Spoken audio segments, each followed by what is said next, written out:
So Rachel, obviously, a good amount of experience behind you now. So how did you end up working in football?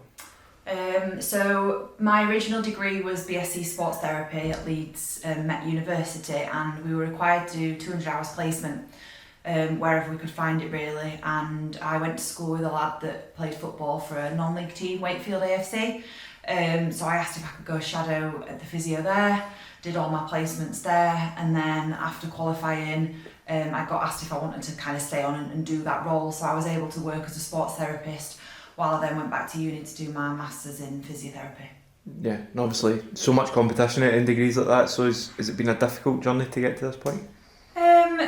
Yes and no. Luckily, back in 2014 when I got the role at Harrogate, I've been lucky enough to be at the club ever since, and it's a great club to work for. It's a family club, and it's a really understanding club. So my journey hasn't really been that hard, but you do see, those around you. I can appreciate that it is hard if there's changes in managers and structures and things like that, but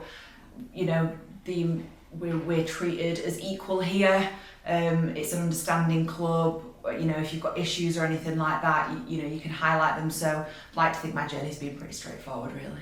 Yeah, and obviously speaking about the club and the sort of environment, so what sort of people have helped you since joining the club and since the start of your journey as well? Yeah, obviously Gaffer, the main person. He originally interviewed me back in 2014 for the role, and I was up against men at the time, but obviously he never has thought it was an issue that that I'm female working in a men's sport. But he's the person that's always kind of stuck by us and trusted us, and gives me a massive level of responsibility really to work within this environment. Yeah, and of course, like you say, so many students working with over the course of a year. So what is your advice to all those students that come in, and students out there watching this, potentially trying to get into football?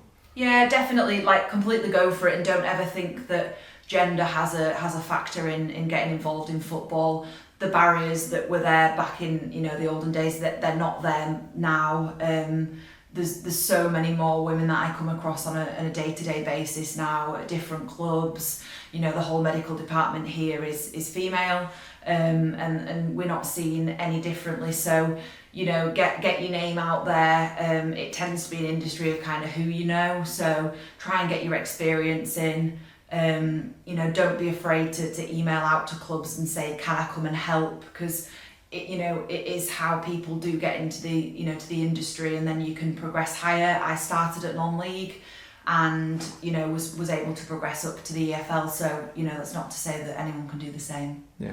And how important do you think it is to see those pathways widely available to all people regardless of their gender, and especially try to get the best in the sport massively. as well? And I think with women especially, I think the the women's football in general, them having kind of more pathways and more exposure, that's definitely helped women and girls get into the industry. And if it isn't playing football, it could be the S&C side, the physio side, player care side. There's so many pathways to get into football that it is important. But in general, I do think the opportunities are there. There are jobs going out all the time. Academy setups allow for people slightly less experienced to kind of get into the role, and then you can kind of work your way up to a first team level. So I think there are great opportunities out there if you do want a career in this industry. Yeah, and finally, what do you think clubs can do to ensure those pathways remain open, ensure plenty more women and children as well coming up? Yeah, I just think that the majority of clubs do allow for those equal opportunities. I think the stigma out there does still exist a little bit, and I think some clubs are worse than others in not wanting women to be part of the setup, which is it's completely wrong, and it's a completely kind of olden day thought process. But I think clubs should have to allow for equal opportunities in the workplace, because there's absolutely there isn't a need to be a barrier. It doesn't matter whether we're female, they're male. It makes no difference to us whatsoever. We're just treating the injury that we see irrelevant of who that is.